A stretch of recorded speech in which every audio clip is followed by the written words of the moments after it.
Thank you, dear Bettina. Can you hear me all right? Yes, we can hear you. Thank you. Okay, great.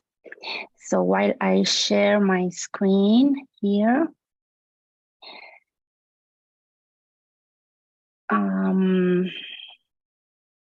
would like to take a moment to to express my gratitude to the California Classical Association, South, for welcoming me here today, and in particular to dear Bettina for the organization of this conference, to which I am honored to participate.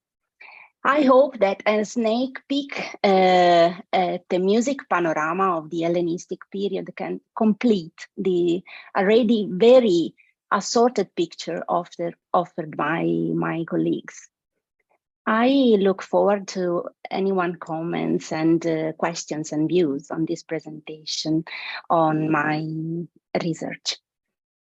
I think it could be a good idea to sketch an overview of my research before diving deep into the Delphian landscape and taking into consideration some evidence that can work as an example of the work I am trying to carry out in order to, I hope, add a tessera to the reconstruction of the cultural panorama of the Hellenistic period.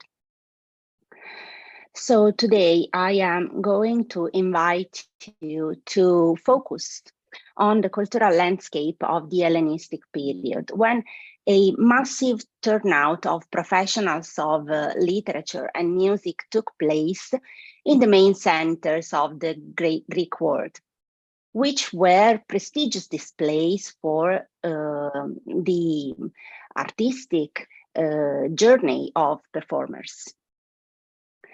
In this panorama, we find personalities of cultural and public life, trained artists, enfants prodiges, women, professionals of both music, the avant-garde of the music and the tradition, teachers at various levels of education, showing off in front of audiences gathered for the occasion and enjoying the performance. In approval of their activity in town, the host city granted the artists honors and privileges, carving on the stone the testimony of their endeavors. As you can gather, the epigraphic sources, actually a plethora of them, are the main tool for reconstructing this phenomenon. Mainly, we are dealing with honorary and proxeny decrees, but also statute bases, dedications, celebratory, and funerary epigrams. It depends on the territory and on the city.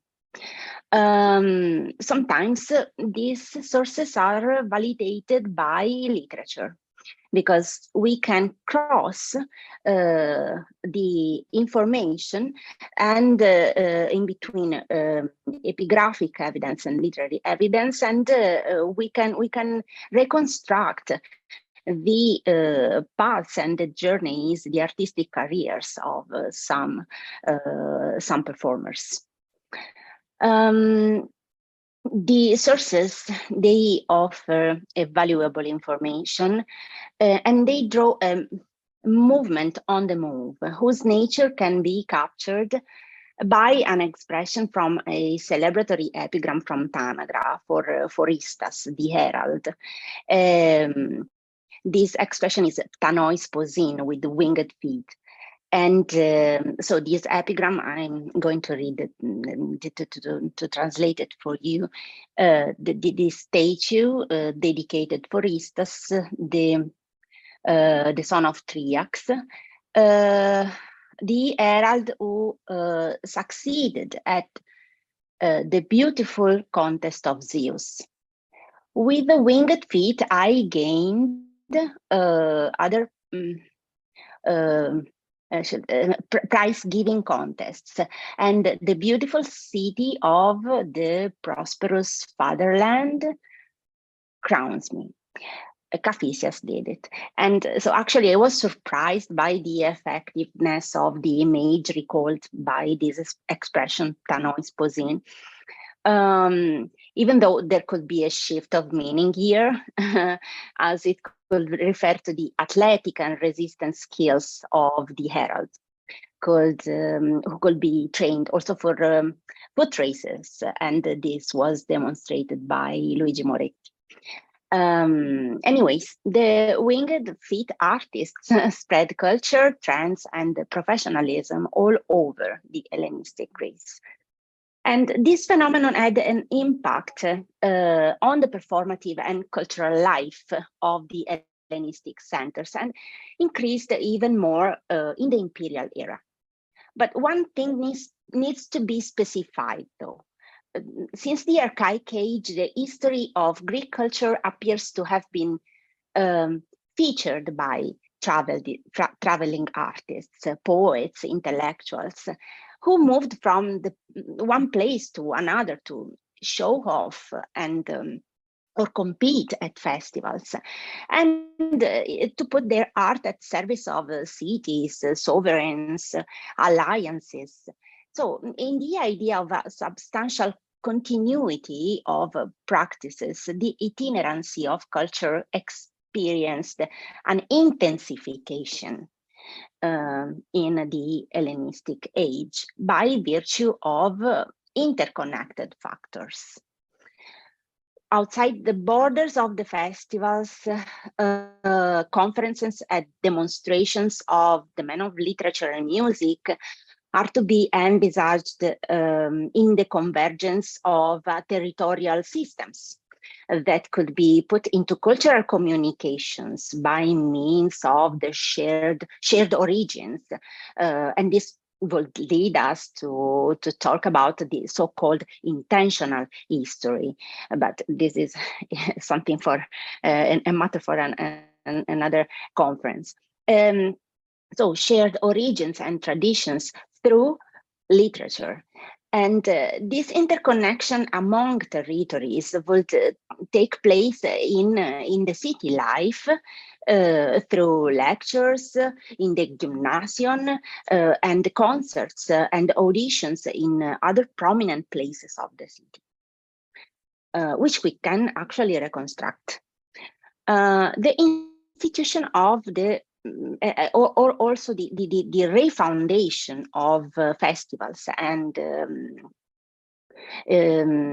events by sovereigns, cities, federations, and private elites instead, as a consequence of political and military events, led to the development of a large-scale competitive culture, which determined the formation of artistic associations and mobility, large-scale mobility in the Hellenistic world. And this led to increasing professionalism and specializations, determining performative events being intended not so much as communal events anymore, but as astonishing forms of entertainment.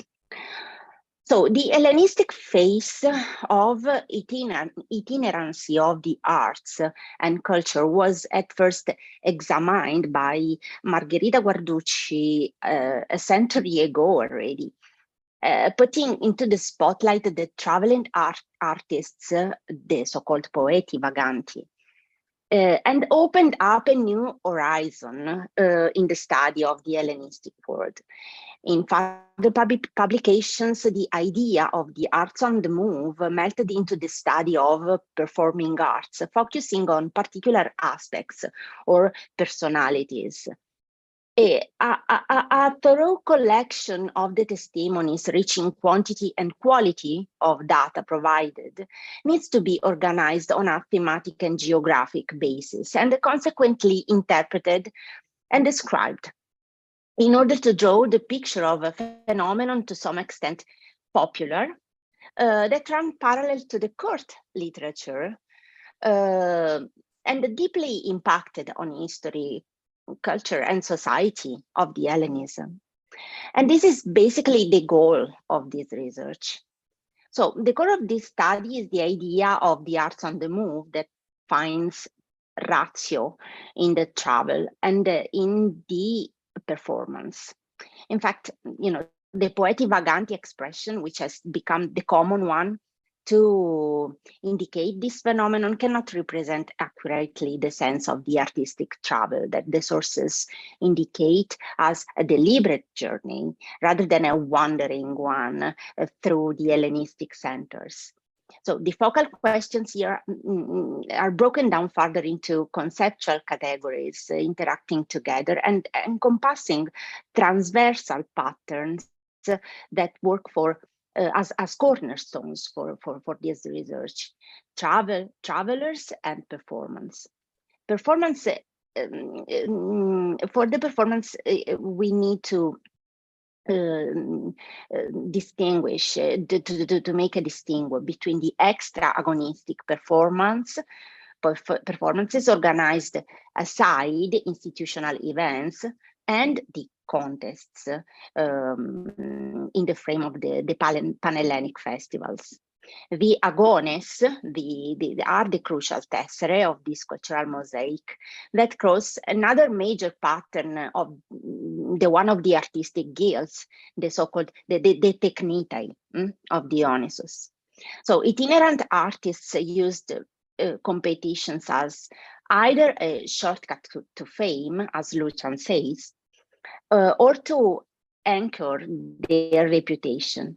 Depending on the areas, we can observe that victors and participants to agones are also individually reminded in inscriptions for additional activities like public activities or diplomatic activities.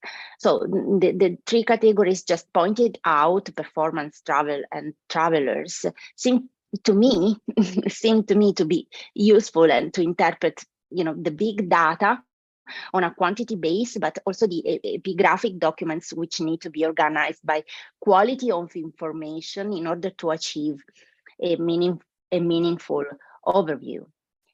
So in the last few years, I could focus on the panorama of the Cyclades, especially Delos, and the first volume of the Poeti Vaganti has just been published. And my focus now is the evidence from Delphi. Specifically, the one concerning musicians. We will deal with them today, and I will try to offer some highlights, if nothing else, in order to exemplify what I just said about the theoretic framework of this research. Unquestionably, Delphi was one main pole of attraction for artistic crews and performers dwelling into town for the festivals or other occasions sponsored by the city, which demonstrate a huge investment in terms of resources and organization in the cultural and the educational life.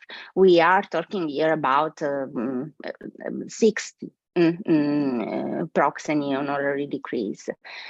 But we need to add collateral information to all this reconstruction. As for Delphi, we have 60 inscriptions. For Delos, for example, we have about 40, and for the Cyclades in total. But it's a panorama that we need to reconstruct tessera by tessera.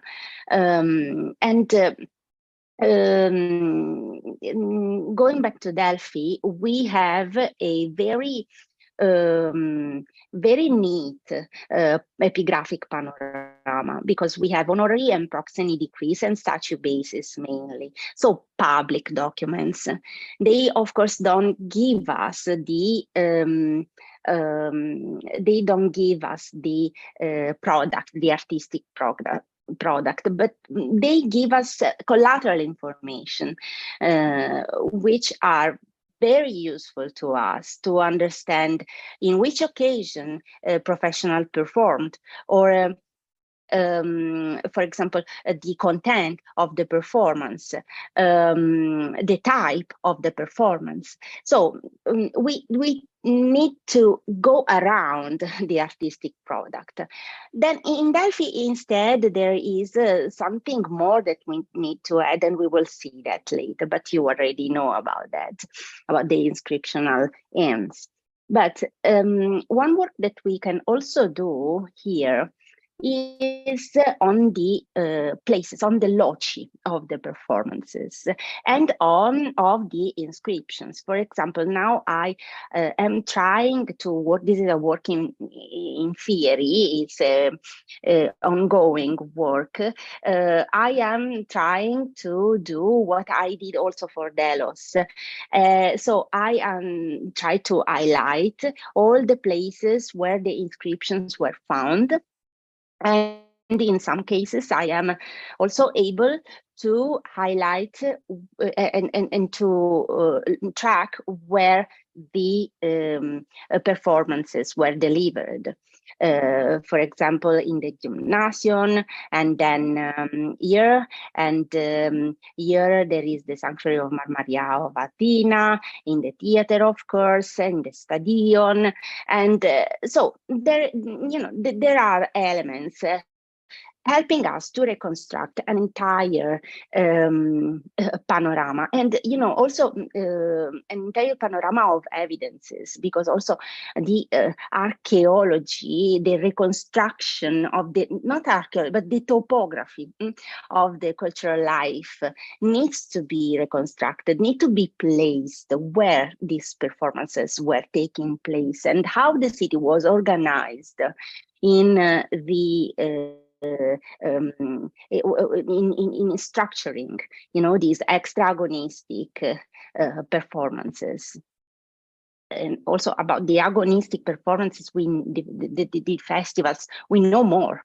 But about the extra-agonistic performances, the work that we can do is a reconstruction of the topography of the city life, which is also interesting. And I was able to do this for Delos, and I am trying to do this for Delphi. Then we are able to do some synopsis, some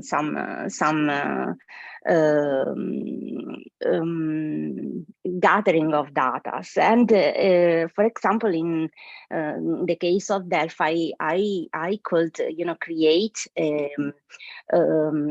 analysis of the epigraphic data, analyzing, taking into consideration what we can gather from all that we can collection, information that can lead us to understand the typologies, of the performance, the content, the occasions, the places, artists, the motivation.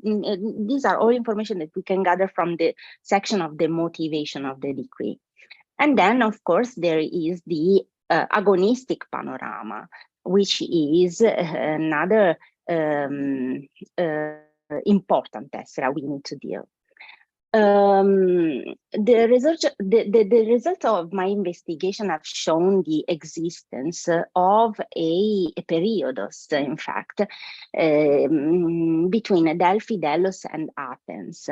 And so these artistic periodos, agonistic, of course, periodos, seems to be a small section of the possible artistic routes along which the virtuosi of the Hellenistic period used to travel. There is a cross reference of about 20 or 30 artists going in two or the three places in a time range of 280 BC and 250 BC. There is this little time range that we can close, and we can try to reconstruct also this also a section of a circuit, artistic circuit that we can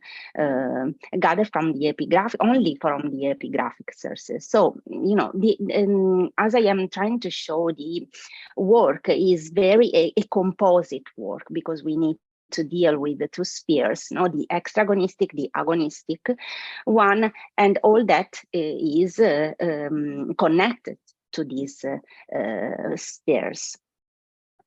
Considering all the typology of the performances in Delphi, we can notice that the individual demonstration of artistic skills was obtained by through the acroasses and public readings, anagnoses of traditional compositions, and then the epideixes. The epideixes, instead, they often apply to performances in the gymnasium and are connected with the educational sphere.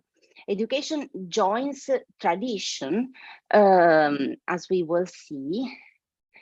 Okay, this was sort of example of all the information that we can gather from some examples, some exemplary inscriptions from Delphi.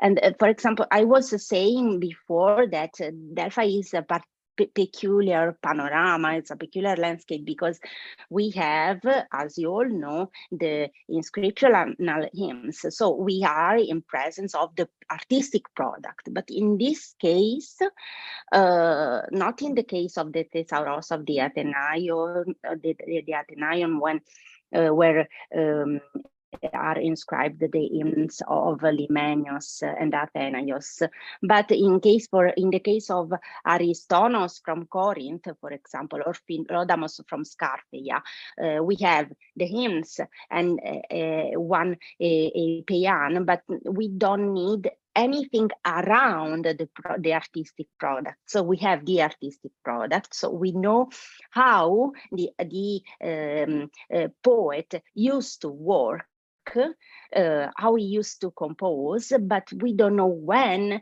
it was performed, if it was performed, by whom, and all that concerns the occasion, if there was an occasion.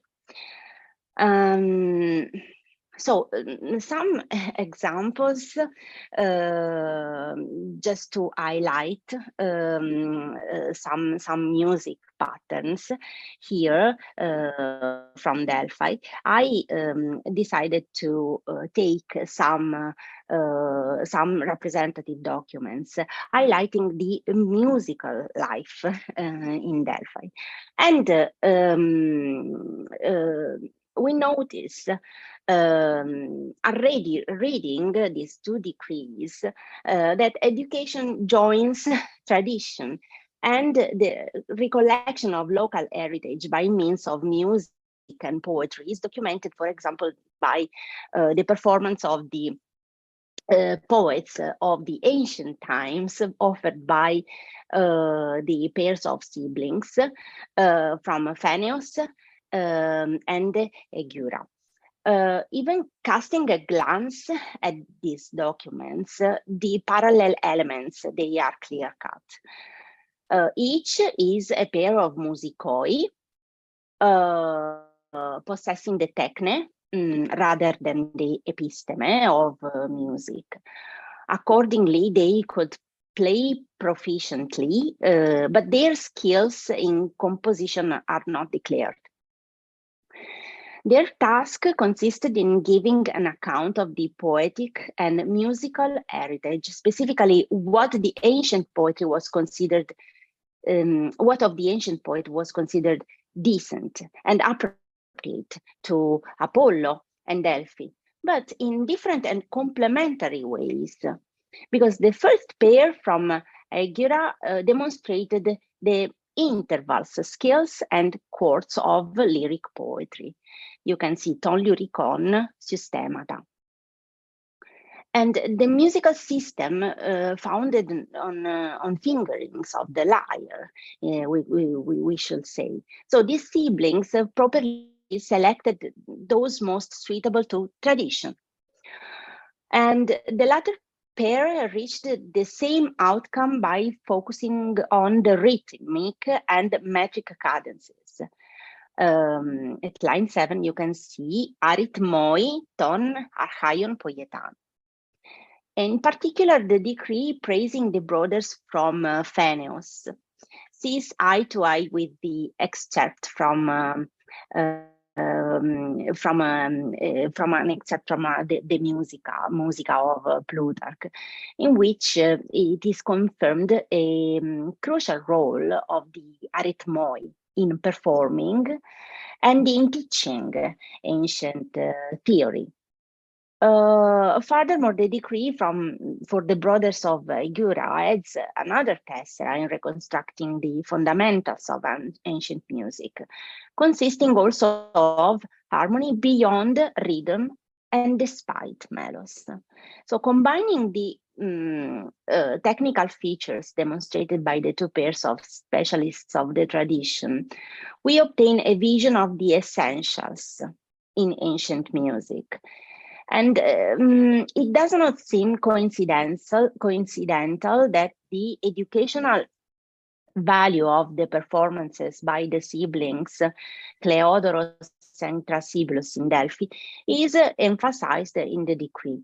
In fact, while for the pair from Gira and the epideixes seem to be focused on the performative aspect, in the case of the pair from Phaneos, they appear as successful demonstrations, particularly addressed to the youngest part of the audience. They, in fact, enriched their stay in Delphi also with a didascalia for the children, demonstrating to the young audience the decorum and gravitas of the ancient poets, in particular the ones pleasing to Apollo and the city. So in this way, the element of decency joins localism in defining Delphic poetic and musical heritage, insofar as it strengthened social identity. The decrees honoring these siblings show a technical lexicon that is connected with musical appropriateness, and this is, something very important, which we find sometimes in the decree for the Poeti Vaganti, but in this case, there are technicalities.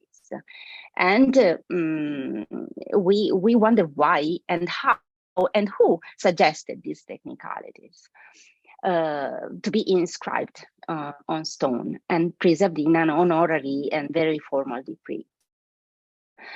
Besides the preservation of tradition, some Delphian documents also attest to the inclination to open up to fresh air, arriving in town by professionals of the hydraulics.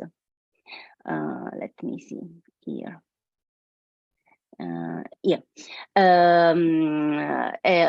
the hydraulics. The hydraulos Antipatros, whose performance is deliberately requested by the city of Delphi, unlike the other professionals coming to town on their own initiative, and so he had to be a very renowned artist. We can observe the teams traveling together with principal performers, because in the section of the honors we see that they are all invited to the Prytaneon, and you can see that to invite them, and them it means Antipatros and his brother, because they are mentioned together in the honorary decree. So Metauton and to Prytaneon is a remarkable thing to find. So we can understand, we can acknowledge that there were teams traveling together with the principal performers. In this panorama drawn by epigraphy, we can also find women, for example, chaperoned or not. Among them, we find two harpists whom we can relate to the agon musicos of the Pythia.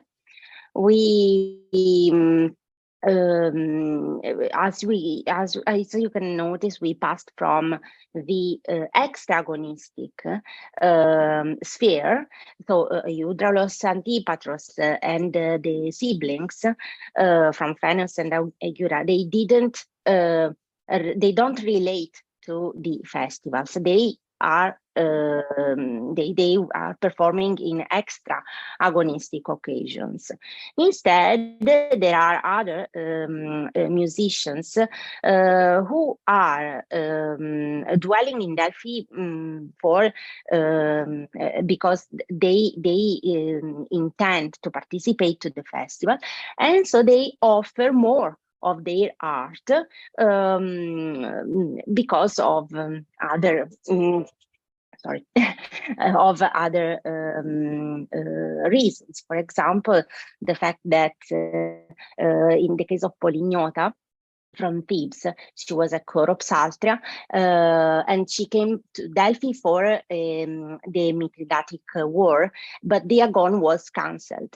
Nevertheless, she lingered on to offer some of her art. And a virtuoso, to conclude, on instruments and voice, Satyros of Samos, chanced upon another unsuccessful edition of the Pythian competitions, poorly frequented. He found himself competing with the Aulos without any rivals. Nonetheless, he was considered suitable to offer more of his art after the Agon Gymnikos. Satyros from Samos was a performer of multiple talents who, in the early decades of the 2nd century BC, arrived at Delphi to participate at the Pythia, and then he got caught in these peculiar circumstances, and nonetheless he made something, he gained something from this unexpected situation, stayed in town to offer more of his art, and at some point he gained this Panhellenic display, which is an epidosis, Thoteo. And also you can see here in the inscription for Satyros, which is inscribed on his statue base, that he performed a sort of dual, of bidimensional, we should say, performance in Asma Metakoru, named Dionysus, and which could be either traditional song or a composition of his own. And also the Kitharisma from the Bacchae of Euripides as a solo performance. For the Kitharisma, which adds the kithara to the artistic skills of this auletes and singer, Satyros, presented to the audience a Euripidean revival sung on the strings. This is a further testimony of the preference of the Euripides and the Bach, that the work and the playwright they continue to collect over time. And the execution on the Kitara testifies also the ontological way dramas were also approached in the Hellenistic period and beyond by professionals and theater companies, depending on needs and occasion. So we see here performers going in and out of festivals and delivering extra agonistic performances as epidosis, Thoteo, which was a typical way of performing in Delphi, offering something to the god. It's a sort of very formal, because the epidosis was a subscription, was a private offering by a citizen, but in this case they are foreigners. And so, these documents are extremely significant. I try to give some highlights, musical centered, but they are, I think, extremely significant insofar as they offer a snapshot of the itinerant arts and allow us to add some crucial elements to our knowledge of the cultural and performative life of Delphi, where unknown and accomplished professionals showed off their many talents throughout the Hellenistic period. Thank you so much.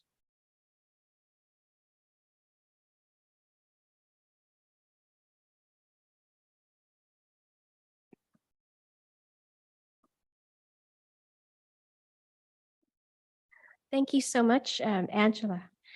For those who are just joining us right now, that was Angela Cinalli. And Angela Cinalli is a researcher in Greek literature at Sapienza University and a former Marie Sklodowska-Curie Global Fellow. She's the author of Taxenia, La Cerimonia di Ospitalità Cittadina, Roma, 2015, where she reconstructs the official practice of hospitality by means of epigraphic and iterary sources and of Tanois Posin. Poeti Vaganti, musici e conferenzieri nelle fonti epigrafiche di età Hellenistica, parte 1 della Cicciari, Roma, 2022. Sorry if I mispronounced any of that.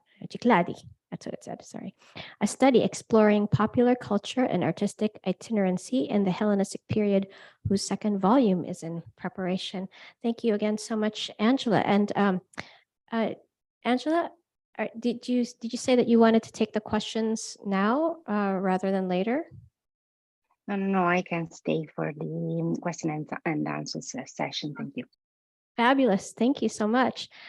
So, Sam, is it okay if we take a 5-minute break? We have actually some fabulous food over there that Katie and I think Debbie had spread out. I wish you guys could join us physically. Yeah, jealous of that. Yeah, the food sounds really good. Actually, we're having wonderful weather here in California also. So in Rome. I just wanted to point that out in beautiful Long Beach. So when we get back, we will have Samuel and Dorf presenting, and then we'll have the panelists. And again, for those who are just joining, we will have Timothy Moore, Sharon James, and Alex Silverman coming in. And after Sam, I'll go ahead and present their biographies. So we're going to take a 5-minute break, and we'll be back.